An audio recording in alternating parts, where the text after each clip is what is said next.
Fala pessoal, beleza? Que bom que você está aqui para mais um vídeo. Essa parte 2, a parte 2 da refutação com relação à marcação de datas.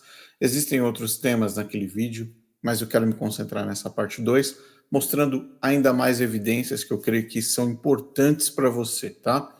Então, você que assistiu o primeiro, ou você que não assistiu o primeiro, vai assistir o primeiro, vou colocar aqui no link da descrição, em algum lugar aqui, para que você possa assistir o primeiro, tá? Essa é a parte 2, ok?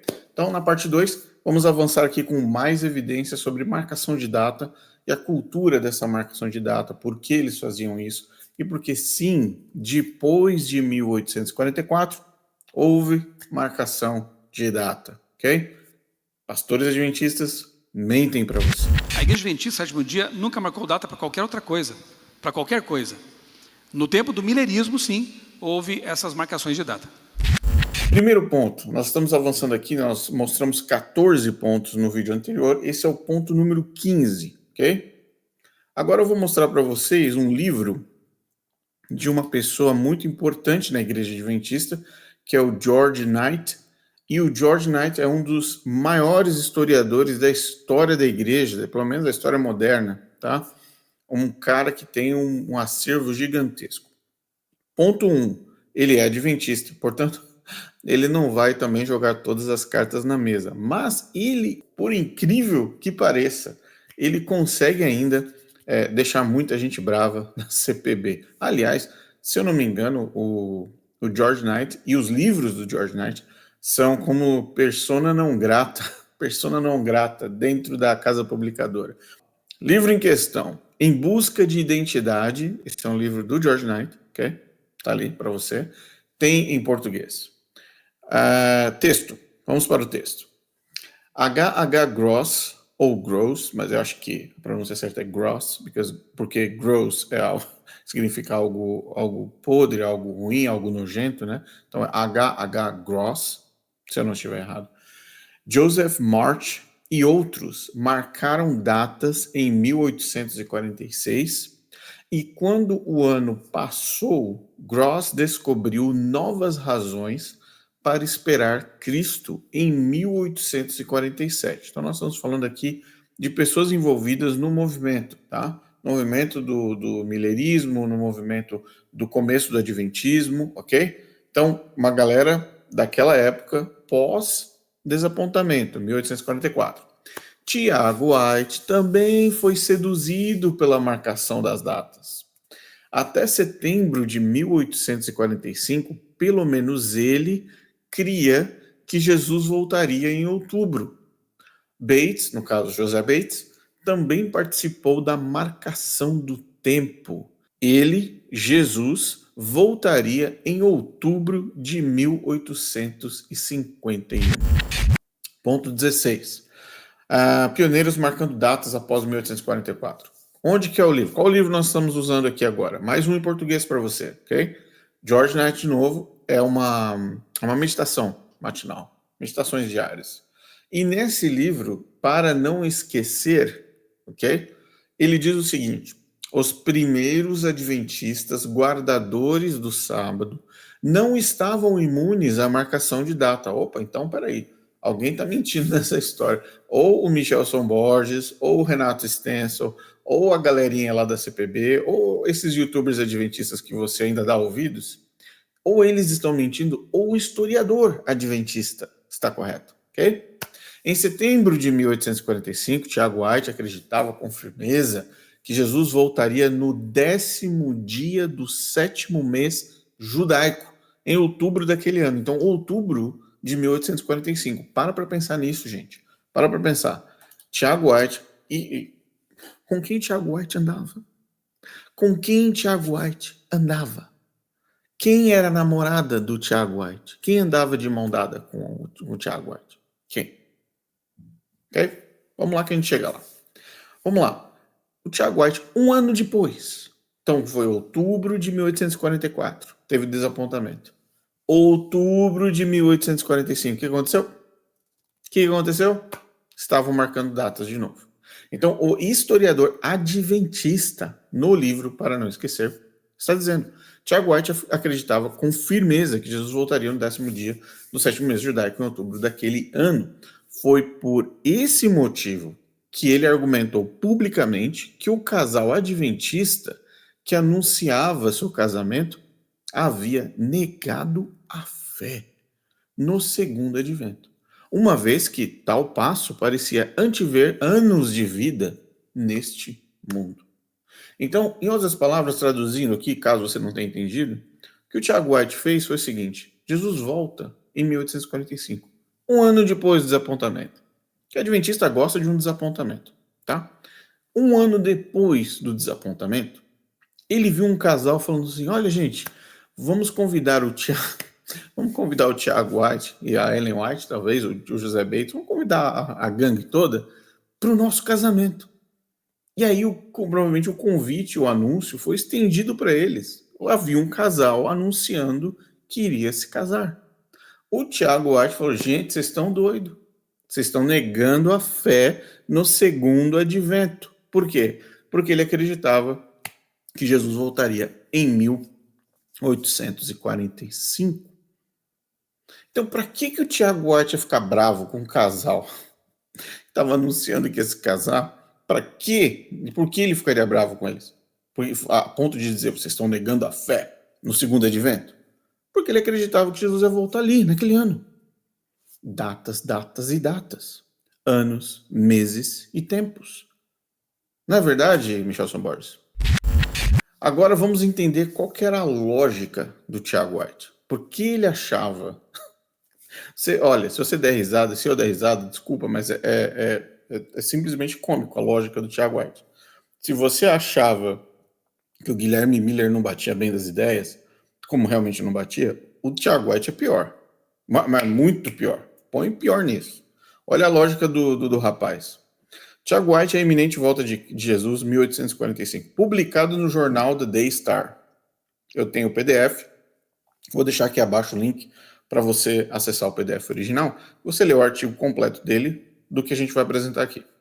No artigo The Watches, ou As Vigílias, publicado no jornal Day Star, de 15 de julho, de quando? De quando, Adventista? 1845. Tiago White argumenta que Jesus retornaria durante ou até outubro de 1845. Ele baseia-se no conceito de 4 vigílias. Então ele pegou o verso de Marcos 13:35 de novo. É a mania que o adventista tem de ficar pegando verso. Ele junta tudo, mistura num sucrilhos, numa salada com abacate, banana, com feijão, arroz e dá nisso. Pega Marcos 13:35, Tiago White, corre lá. Abre a Bíblia, Marcos 13:35. Deixa eu ver o que está aqui. E na tipologia profética, para sustentar uma previsão. Que previsão? Olha só o que em Marcos 13:35, 37 fala. Vigiai, pois não sabeis quando virá o Senhor da casa. O verso já começa dizendo: vigiai, porque não sabeis quando virá. Quando virá o Senhor da casa. Eu falo para vocês, gente, que esse povo não bate bem das ideias, e são tudo autoridade da igreja hoje. É a tua autoridade da igreja mentira.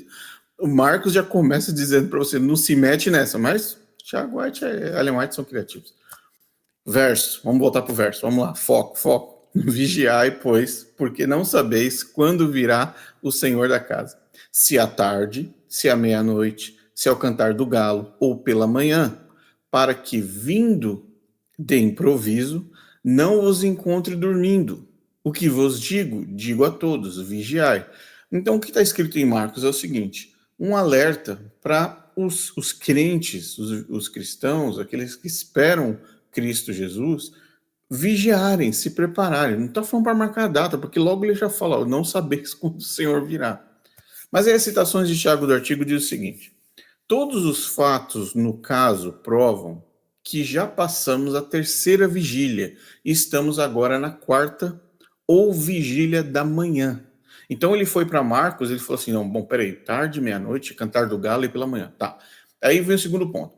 Ele deve então terminar, no caso essa vigília, o tempo, né? Ela deve terminar no dia 10 ou 17 do próximo 7º mês, ou no final de outubro. Bom, isso é o que o cara escreveu no artigo, isso está no papel, está no Daystart aqui para você baixar aqui na descrição desse vídeo. Baixa o PDF, está tudo em inglês, é um PDF pesado, é original do tempo lá de 1845. Volto a dizer, o que o Knight estava falando? O Knight falou que o Tiago acreditava com firmeza que Jesus voltaria no 10º dia do 7º mês judaico. E aqui está a prova está no artigo. Aí ele pegou Marcos e dividiu em 4 partes.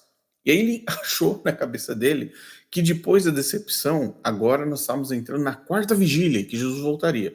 Olha a sequência do pensamento do Tiago White, que maluco, completamente maluco. As 4 vigílias de Marcos 13:35. Gente, se você é pastor, se você está vendo isso, ou se você é instrutor bíblico, se você estuda a Bíblia com alguém, eu tenho certeza que você está dando risada. Você tá falando, cara, como esse cara conseguiu chegar nessa conclusão? Vigília da tarde, 1843, expectativa inicial do retorno de Cristo, ou seja, primeiro desapontamento do Guilherme Miller. Vigília da meia-noite, 1844, aí vem o desapontamento. Culminou no clamor da meia-noite na grande decepção de outubro, certo? Vigília do Canto do Galo, primavera de 1845, esperança renovada na época da Páscoa. O cara pega a Páscoa, né? A Páscoa aqui, todos os adventistas falam que a Páscoa é católica, a Páscoa é católica.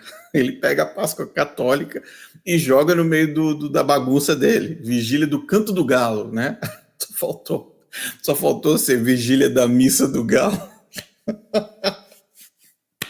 Muito louco esse povo, muito louco. Bom, enfim, Vigília da Manhã, 1845. Óbvio, White afirma que Jesus retornaria antes do final deste período. Olha a estrutura que o camarada me constrói para falar que Jesus vai voltar em outubro de 1845. Como é que é mesmo, Chasson Borges? Conta pra gente o que você disse que não estava acontecendo. Conta pra gente de novo, mais uma vez. Vai lá. Então, tecnicamente, a Igreja Adventista do 7º dia nunca marcou data para qualquer outra coisa. Para qualquer coisa. Portanto, Michelson Borges, eu falo que o Michelson Borges é amador, vocês não acreditam. Vai lá, tá aqui a evidência. Então, Tiago White marcando data. Agora, gente, por favor, vamos e convenhamos, né? Vamos e convenhamos. Tiago White andava com quem? Com Ellen White. Simples assim. Ellen White participava da mesma bagunça. Só que no caso dela, como o Tiago White não tinha visão, não tinha as loucuras de rolar no chão, cair, ficar escuro, gritar dark, ficar tremendo e tal, não tinha essa palhaçada toda, ele ia para a Bíblia para tentar ser um novo Guilherme Miller, para tentar alcançar a nova luz, né, a nova compreensão. Número 17. Pioneiros marcando datas após 1844. Muitos ex-milleritas, isso aqui foi escrito pelo Herbert Douglas, no livro Mensageiro do Senhor. Aliás, o livro que o Leandro Quadros está toda hora, né, fazendo propaganda.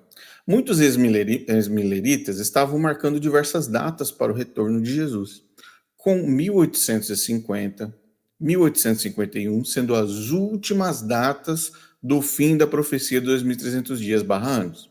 Embora os adventistas sabatistas fossem, em geral, imunes à marcação de datas, o Herbert Douglas é muito bonzinho com o coraçãozinho apertado do adventista, né? Para continuar enganando o povo, né? A gente acabou de mostrar que o próprio Tiago White tinha escrito o artigo tá lá, ele fez a conta, né? Mas, vamos lá, ele fala que os adventistas eram imunes. Hiram Edson e José Bates defendiam os anos de 1851, ele esqueceu de citar mais gente nesse processo, tinha mais gente. Respectivamente, Tiago White manteve os pontos de vista deles fora da Present Truth, da Advent Review e da Review Herald. Por que isso? Porque a cara do Tiago White caiu na hora que Jesus não voltou em 1845. É o que ele estava pregando. A casa dele cai, literalmente, ele perde a moral. Então, como ele parou para pensar assim, olha, bom, eu inventei essa história de 1845 e dei com os burros na água. Então, deixa eu fazer o seguinte, vou desenvolver uma publicação Vou desenvolver uma comunicação, um material que não é tão fanático como essa bagunça que a gente está acompanhando, e vai ser uma coisa mais branda, mais na linha branda. Só que ele não conseguia frear o fanatismo do próprio movimento, entendeu? Não conseguia. Então, uma das coisas que o Herbert Douglas está falando é que o Hiram Edson, o José Bates, eles ainda estavam nesse movimento, nesse frisson adventista, né? Adventista, de continuar marcando datas. Tá? Agora, para não esquecer novamente, o George Knight fala uma coisa. Será que Jesus está certo disso? Né? Entre aspas. Com certeza, deve haver alguma maneira de determinar o tempo, pelo menos para nós adventistas fiéis. Fecha aspas. Era o que José Bates pensava em 1850. O fato de o tempo passar certamente o desanimava. Afinal, 6 longos anos haviam decorrido desde o desapontamento milerita. É claro que ele conseguiria descobrir a data se trabalhasse duro o bastante. Em 1850, Bates, no caso José Bates, estava certo de que alcançara isso.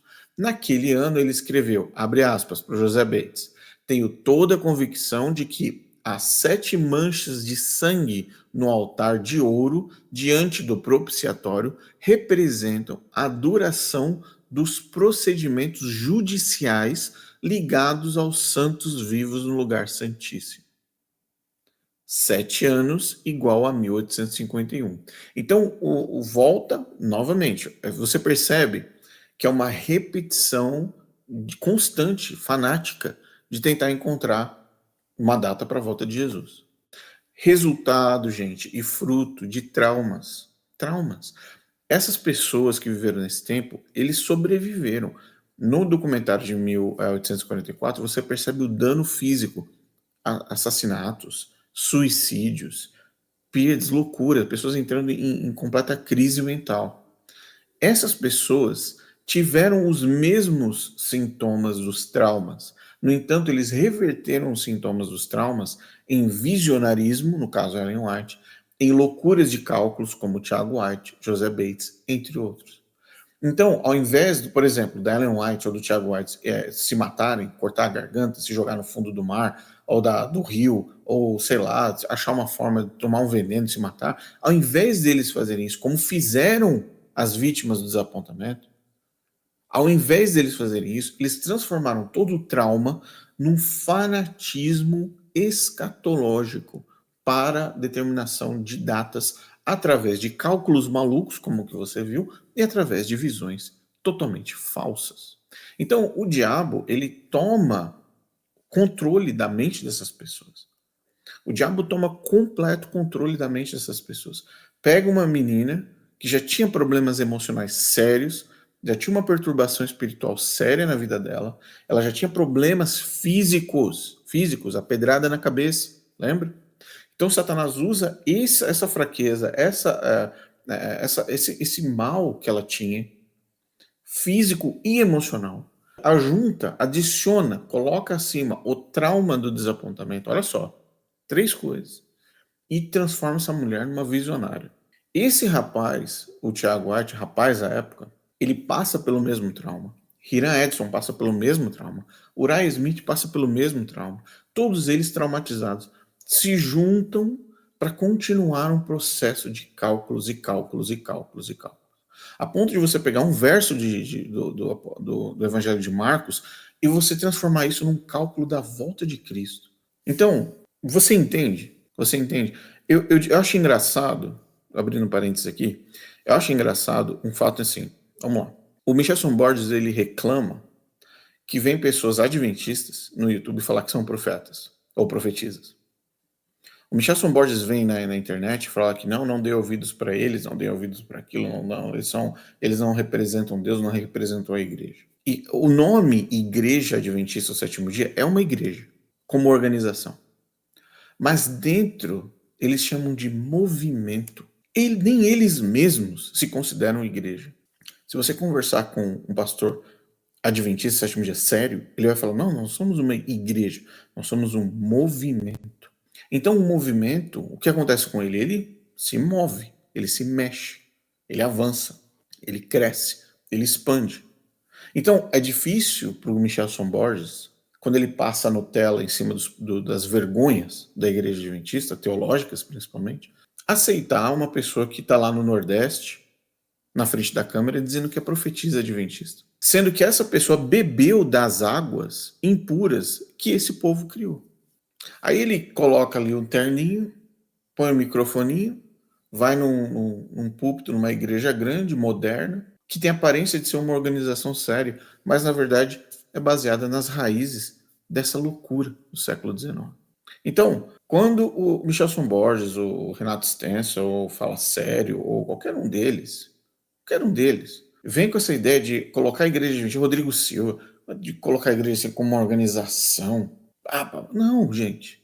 É a mesma bagunça do século XIX, é a mesma coisa. O fato de ter um telão, ter um piso de granito, ter um ar-condicionado, isso não muda nada. É a mesma bagunça que saiu do trauma de 1844. Às vezes você passa na frente de uma igreja adventista, lá na frente, e fala, nossa, que prédio bonito, nossa, que coisa organizada, nossa, que tem associação, que tem escola, que tem união. Uma coisa é business, dinheiro. Uma coisa é escola, hospital, universidade, tudo isso é dinheiro, gente. Não tem nada a ver com missão, com evangelho, não tem nada a ver, é dinheiro. Dinheiro no bolso. Muitos de nós já ouvimos falar, isso aqui continua no livro Para Não Esquecer, do George Knight, ok? Muitos de nós já ouvimos falar sobre o princípio bíblico de um dia corresponder a um ano na interpretação profética. Entretanto, José Bates, está aqui a fotinha dele, criou um método novo. Olha isso, como foi dito anteriormente, o princípio de uma mancha de sangue corresponder a um ano, ponto de exclamação. Usando sua nova luz, entre aspas, ele concluiu que o julgamento pré-advento, no caso o juízo investigativo, que é outro item diabólico da lista adventista, duraria 7 anos e terminaria em outubro de 1851, ocasião em que Cristo voltaria. Novamente, marcação de data. Considerando sua influência dentro do círculo dos guardadores do sábado, Bates logo arrebanhou os seguidores desse novo esquema. Tem esse desse 2 vezes. Desse novo esquema. Mas aí vem o lado adventista do historiador, né? Porque ele não pode bater com muita força. Ele bate, mas ele bate leve. Quando a coisa começa a apertar, a água começa a subir, ele tira um pouco o pé. Ele fala o seguinte: mas o casal White resistiu à ideia com firmeza. No caso, resistiu à ideia de José Bates. Agora vamos lá, gente. Vamos fazer uma conta rápida. Porque aqui, no caso, o George Knight está mentindo também, tá? Infelizmente. Ele é um cara que traz uma verdade, mas lá no fim ele tenta limpar a barra do Ellen White e do Thiago White. Mas a gente vai provar que é mentira. Vamos lá. Faz uma conta rápida. Se você é adventista, você sabe do que eu vou falar agora. Se o juízo investigativo, o processo dele, a duração dele vai ter mais 7 anos, presta bem atenção no que eu vou falar. Se vai ter uma duração de mais 7 anos, ao final do juízo investigativo adventista, como você sabe, o que vai ocorrer? Cristo vai deixar o santuário. E deixando o santuário, acontece o quê? Automaticamente ele volta para a terra. Então encerrou o trabalho do suposto juízo investigativo, terminou o serviço lá no santuário, Cristo encerra, ele joga o incenso e volta para a terra. E volta. E acaba a história desse mundo. Jesus volta. Então, por que essa questão o George Knight menciona a questão do juízo pré-advento? Por que isso?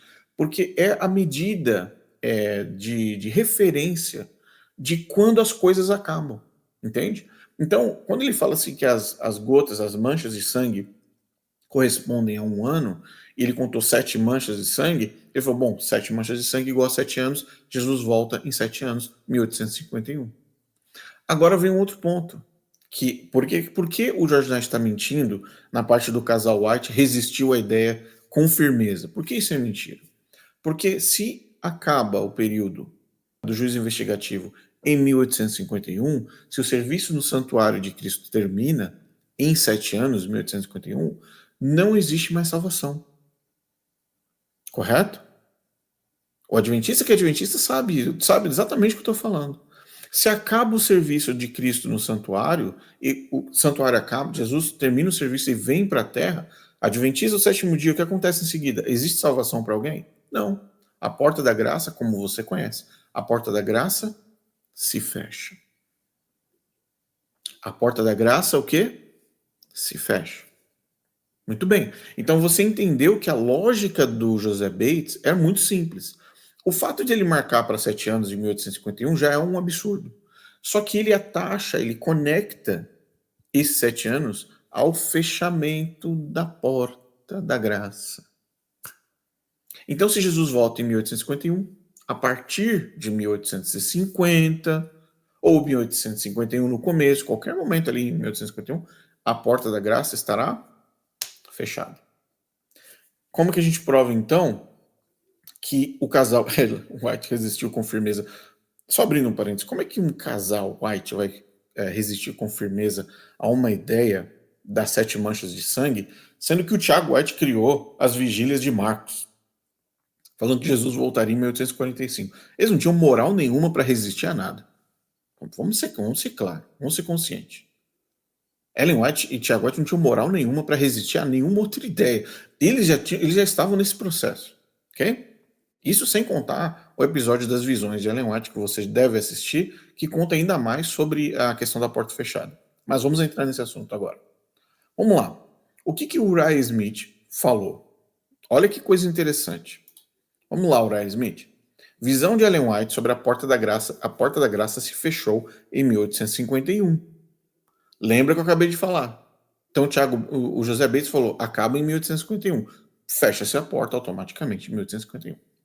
Então eu vi que Jesus, Ellen White, orou por seus inimigos, mas isso não deveria nos levar a orar pelo mundo perverso a quem Deus rejeitou. Quando ele orou por seus inimigos, havia esperança para eles, quando Jesus orava pelos inimigos. E eles poderiam ser beneficiados e salvos por suas orações. E também depois que ele foi um mediador no aposento externo para o mundo inteiro. Então, Ellen White está separando um momento em que Cristo era um mediador, no qual ela não considera que ele é mais, diga-se de passagem, no qual ela não considera que ele seja mais, nesse tempo, nesse período que ela teve essa visão. Isso é uma visão, tá? E aí ela fala o seguinte, bom, no período que ele estava no aposento externo, qual aposento externo, gente? No aposento que não é o Santíssimo, ou seja, antes de 1844, segundo o Adventismo, antes de 1844. Porque Jesus entra no Santo dos Santos em 1844. Então, até 1844, ele estava como um mediador do lado externo. E aí, a partir de 1844, ele entra no Santo dos Santos. Nós já falamos essa ideia do juízo investigativo para vocês.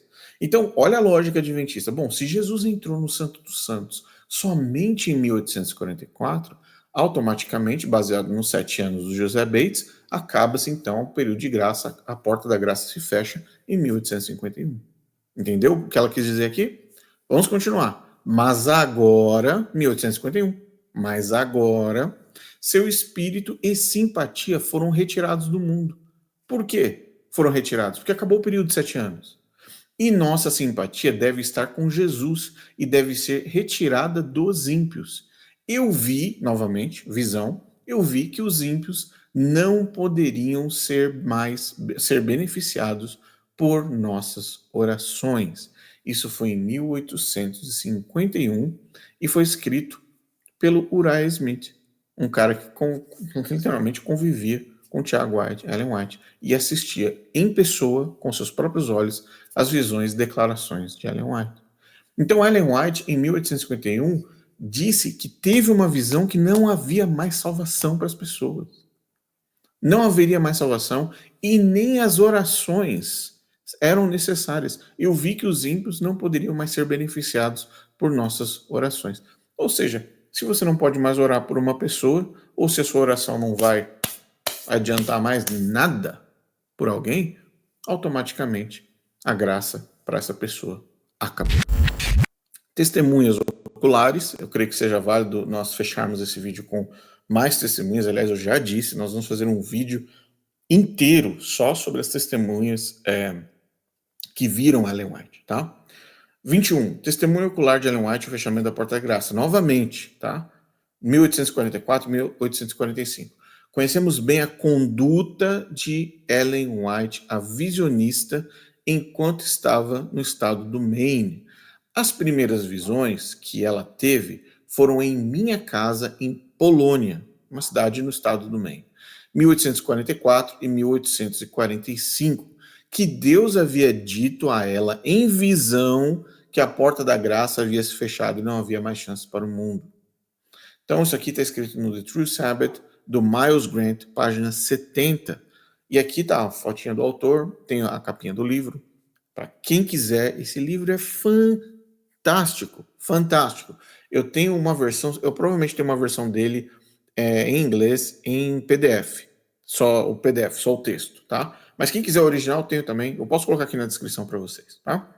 Então, mais uma testemunha ocular dizendo que Ellen White acreditava que não havia mais salvação. Portanto, gente, essa questão de não haver mais salvação é importante você entender. É relacionado com datas.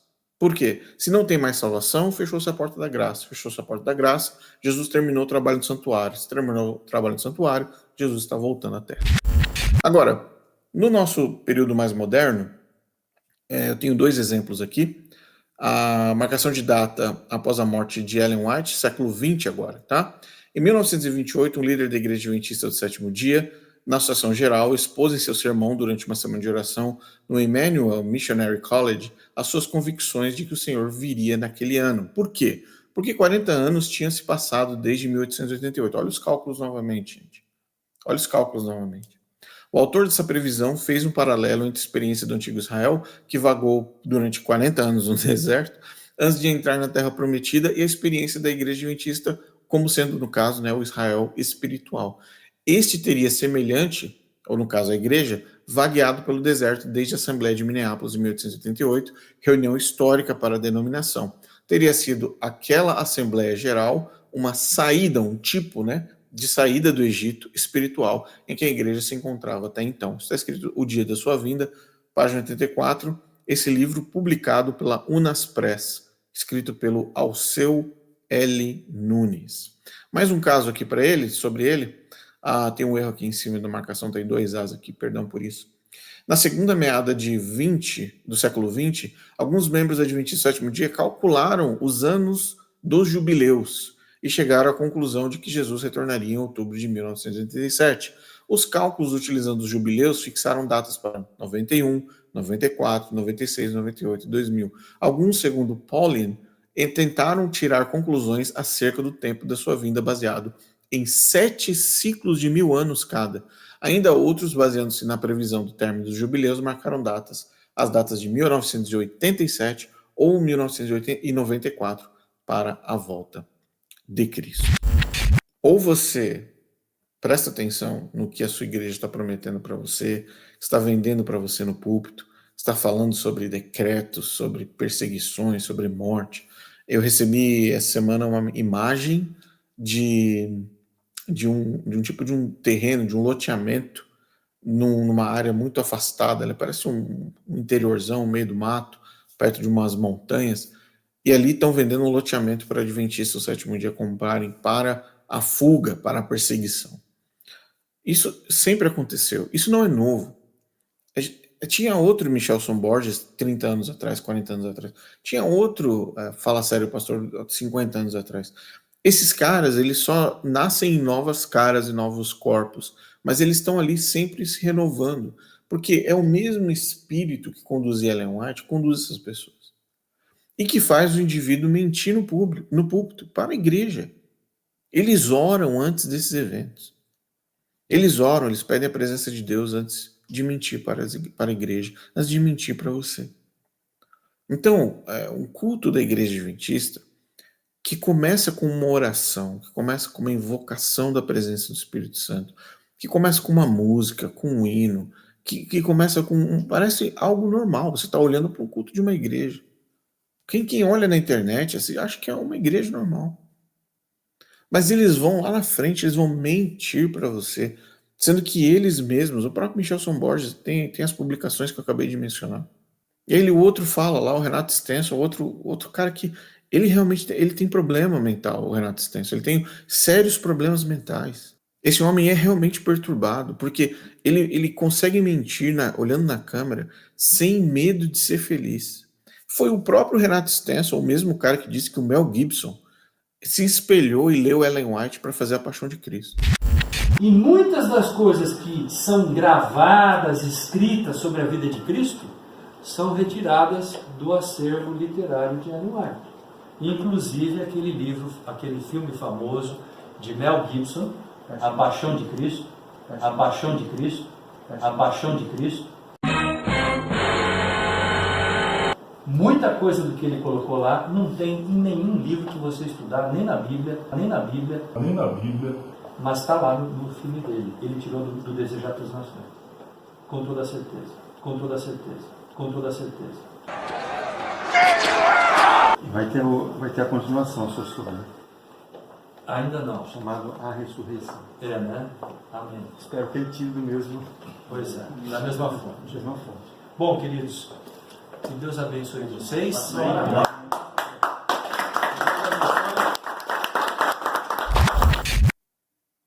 Fala para mim, gente, como é que você pode dar moral para um cara desse? Como é que você pode dar atenção para pessoas que mentem, sendo que a literatura é deles, o texto é deles, os livros são deles, tá? Então, fica aqui mais esse vídeo, 42 minutos, eu vou ver se eu recorto, provavelmente na edição vai ficar um pouquinho menor, mas eu vou editar para ficar menor.